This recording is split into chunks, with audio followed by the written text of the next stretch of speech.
Republican just dropped Soros bombshell. A Republican congressman has proposed foreign association in American legislative issues, yet not from Russia this time. In a current meeting with Vice News, Representative Paul Gosar, ROZ, guaranteed that tycoon George Soros may have been behind the Unite the Right rally in Charlottesville, Virginia, which brought about the passing of 32-year-old Heather Heyer, as per the Washington Examiner.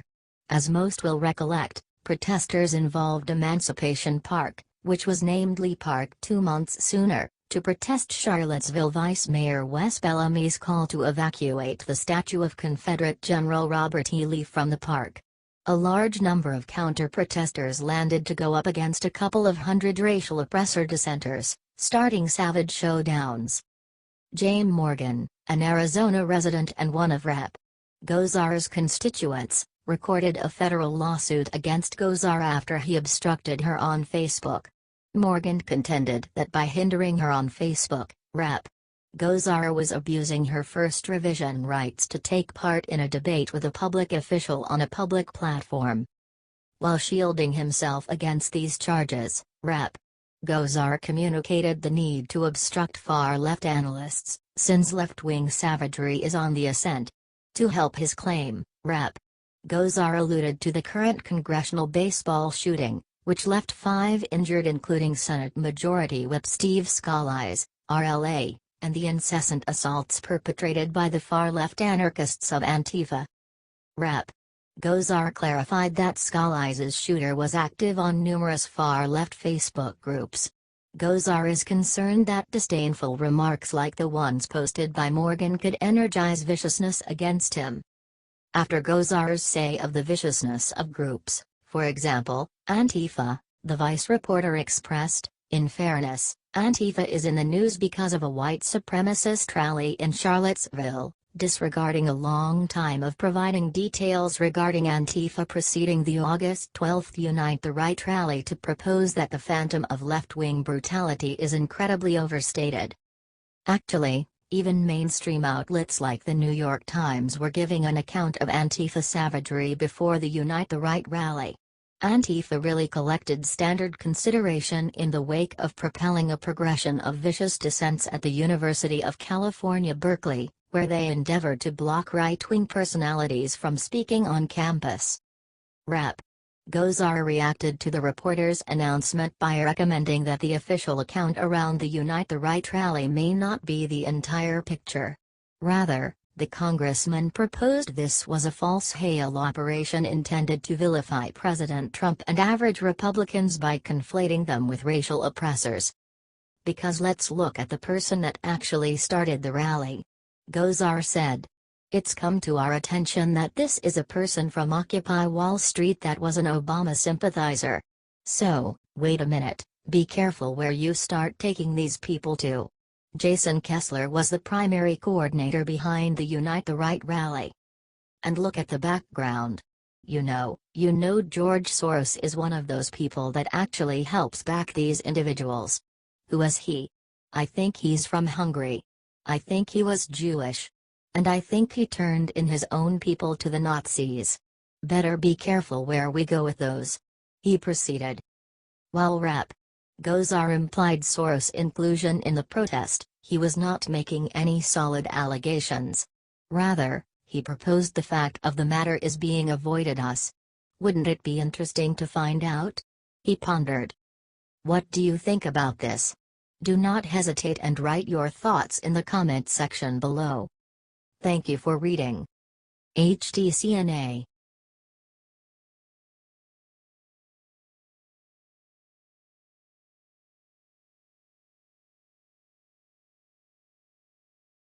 Official. Look for what Homeland Security Committee just approved $10 billion, you'll be surprised. A large portion of the news about government and cash nowadays is awful news.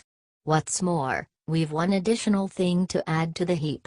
The actuality is, conditions, and corrupt lib government officials, have almost figured out how to obstruct Trump's function towards saving this nation a considerable measure of cash.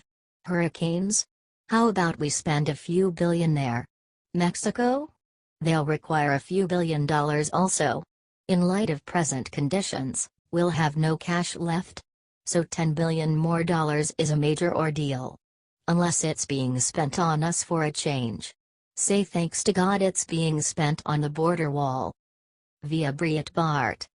The House Homeland Security Committee approved a $10 billion funding package for President Donald Trump's promised border wall construction. The bill could be attached to legislation being debated to replace President Barack Obama's Deferred Action for Childhood Arrivals. The provision funding the construction came as part of a border security spending proposal that will reimburse states for up to $35 million for their costs of using National Guard troops to supplement border security efforts in their state. It also includes $5 billion to increase security at ports of entry. We've heard variants of this story sometime recently, and they all end a similar way. The wall is being built, the wall is subsidized. The wall has started. Every one of them has finished with Democrats obstructed progress, liberals had a tantrum, or Ryan can't do his job. What's distinctive about today, at that point? Two things, really. 1, the cash has officially endured the House. A large portion of the excursions as of now done. Also, 2, the assets are to be passed the extremely same way that everybody was murmuring around half a month prior, by ties the border wall to DACA. Which implies, more or less, that Trump has been making and expediting bargains this whole time. While every other person was whining, and crying about working together. Trump was setting up arrangements. What's more, I'm almost certain that is precisely what he guaranteed to do on the campaign trail. Obviously, every time an arrangement is made, you ordinarily discover sore failures. The Democrats have lost no time satisfying that part. The committee's ranking Democrat, Representative Benny Thompson, attempted to change the name of the bill to the Taking Americans Land to Build Trump's Wall Act of 2017. That proposal failed. A futile bit of enactment fizzled. Yet, a real arrangement is almost wrapped up its way through Congress. It ought to be evident who the genuine experts are here. What do you think about this? Do not hesitate and write your thoughts in the comment section below. Thank you for reading. H.T. Breitbart.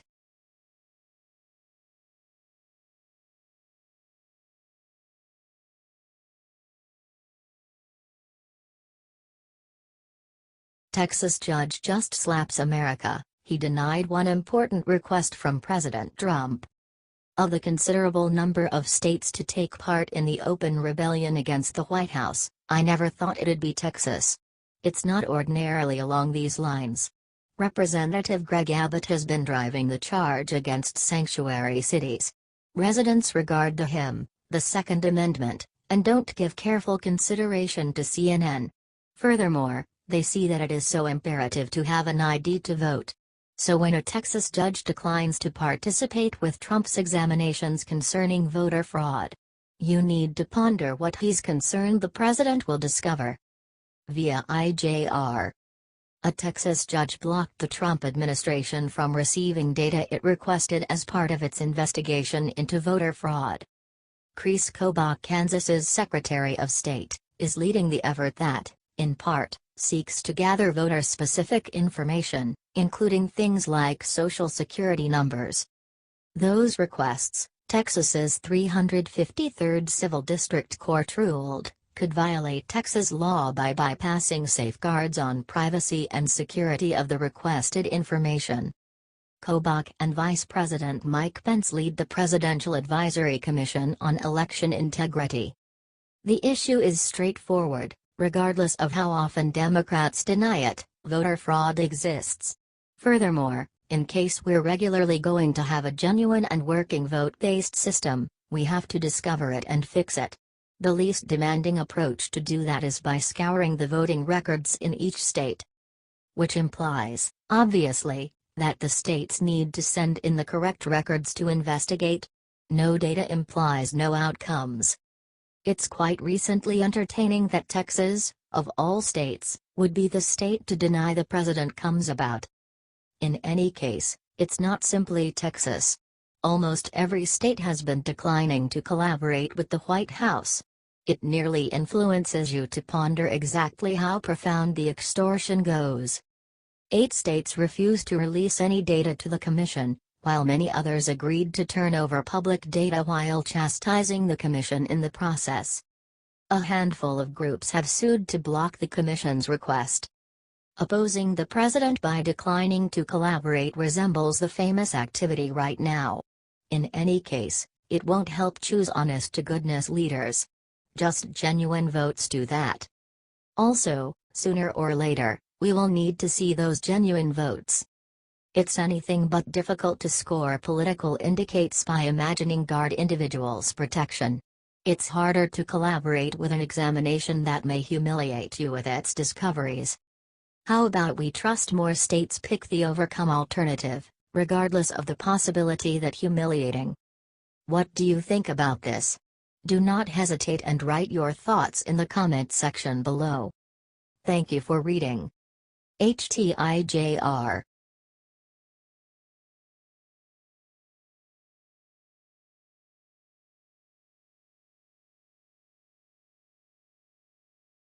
It's happening. The House passes budget and allows GOP to move forward with. The majority of Trump's greatest promises on the campaign trail were around a certain something, cash. He knew how to manage it, and save it. Today, he's giving confirmation of that.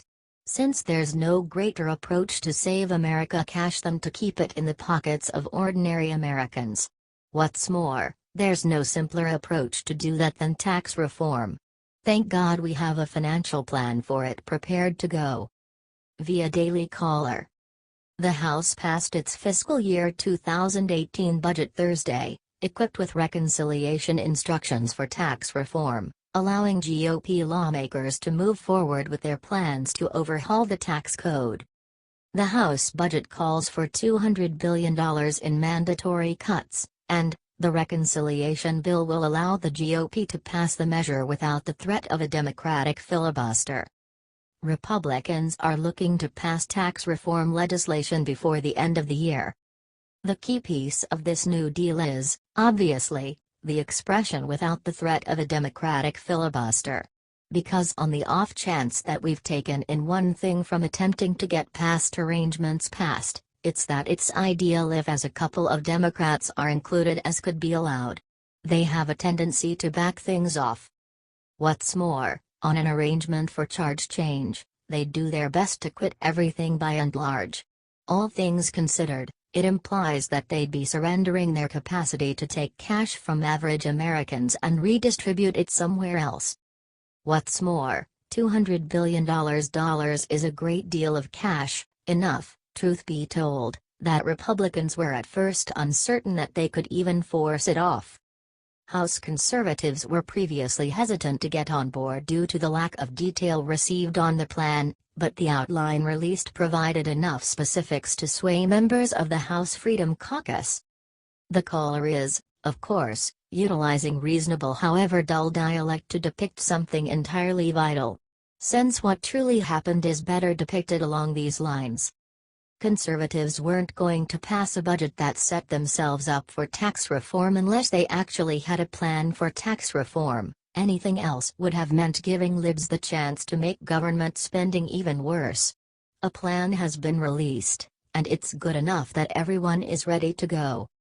Saving America cash is one of the focal promises on which Trump kept running for office. What's more, this new budget could essentially change everything for the average American. What do you think about this? Do not hesitate and write your thoughts in the comment section below. Thank you for reading. HT the Daily Caller.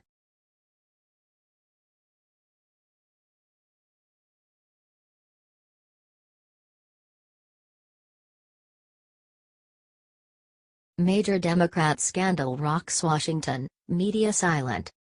It is demoralizing to the general population of the United States to need to think about some profound situated defilement inside the administration. By the by, they should. For this situation, A liberal U.S. congressperson was discovered accomplishing something that would leave the establishing fathers dismayed. Senator Sway Menendez, DNJ, is amidst a trial where he is accused of bribery. The conditions around his violations are certain and paint a significant exasperating photo of the as-yet sitting senator. As indicated by the Federalist, prosecutors are blaming Menendez for accepting bribes from an eye specialist named Salomon Melgen. In return, Menendez campaigned for political favors to get Melgen out of lawful inconvenience. In the event that Menendez is discovered liable of the wrongdoings with which he is charged, he is probably going to be compelled to step down from his position as senator. This would open the entryway for the Republican governor, Chris Christie, to pick who might replace him, which could shake up the balance in the U.S. Senate. The circumstance stinks of debasement considering Melgen was sentenced Medicare extortion to the tune of $8.9 million.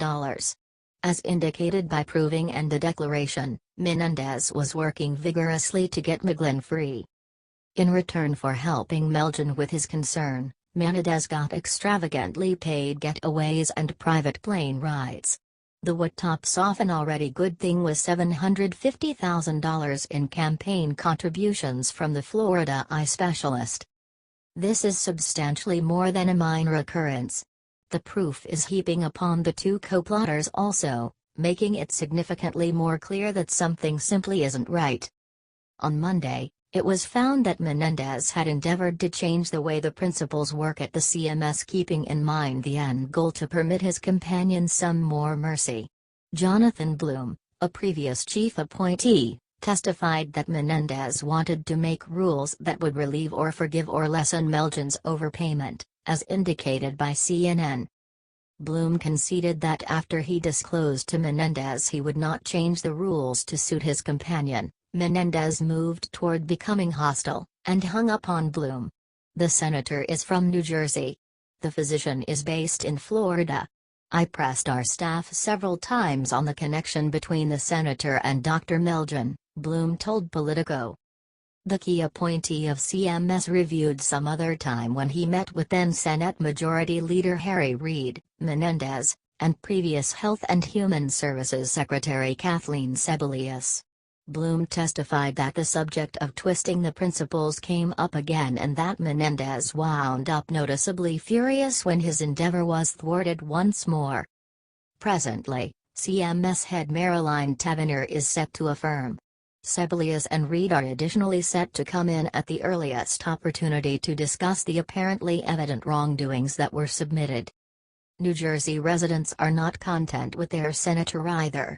Around 84% feel that he needs to leave from his position. It isn't astounding that they feel along these lines, especially on account of how degenerate this circumstance shows up. Democrats around the nation are declining to discuss this case, and the media has been noiseless regarding the matter. In the event that the suspects were a piece of the GOP, there would be a steady stream of media scope investigating tricks conceived of false account and fiction. What do you think about this? Do not hesitate and write your thoughts in the comment section below. Thank you for reading. HTCNA.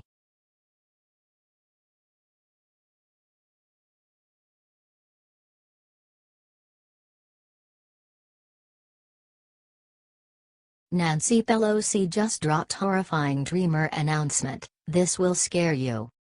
House Minority Leader Nancy Pelosi, DCA, showed up amid a town hall on Wednesday and talked with CNN's Chris Cuomo.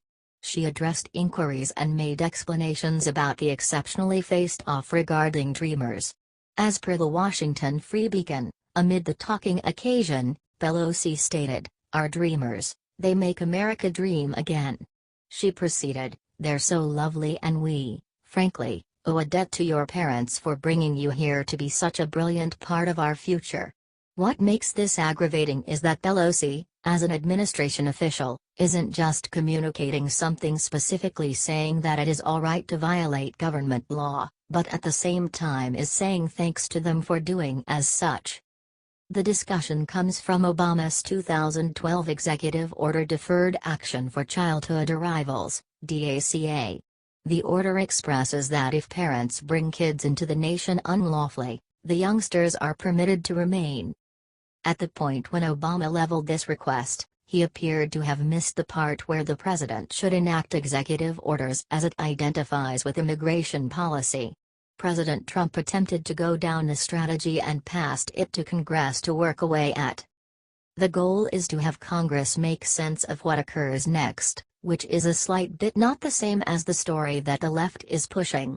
President Trump isn't gathering together youngsters and sending them back over the border, he is simply putting DACA under a magnifying glass and presenting it to Congress for enactment. He has, nonetheless, made it so no more DACA applications can be recorded. Those recorded up until the point that his announcement is still in line will, in any case, be considered. Pelosi, obviously, follows up on feeling rather than realities and conceives that every unlawful worker ought to be invited with open arms. Amid her town hall speech, she went ahead to adulate both the Dreamers and their families. It is difficult to envision anybody telling countless individuals that they should break federal law, yet, that is the thing that Pelosi appeared to do. Pelosi has a great deal of making up to do with these Dreamers. As the New York Post noted, Pelosi was yelled down in her own state by Dreamers amid a news meeting. The Dreamers trusted that Democrats are complicit with President Trump's survey of DACA. As such, individuals who are here unlawfully are tormenting officials for not complying with their will. U.S. officials should speak to the will of the American individuals, lawful residents and citizens. Rather than being appreciative that President Trump didn't toss DACA out the window and begin expulsions immediately, they are as yet discovering motivations to gripe. Presently, Pelosi is attempting to pick up her Dreamer following back amid this town hall speech. It says a lot that Pelosi was so threatened by the illicit workers when they yelled her down, that she is currently taking into account them as though she owes them something. It is very straightforward. There is a legitimate procedure for entering the United States, and those unwilling to take after this procedure indicate Finnish neglect for one of the country's most essential laws. None of that issues to Pelosi as her pandering achieves an untouched high. What do you think about this? Do not hesitate and write your thoughts in the comment section below. Thank you for reading. HTCNA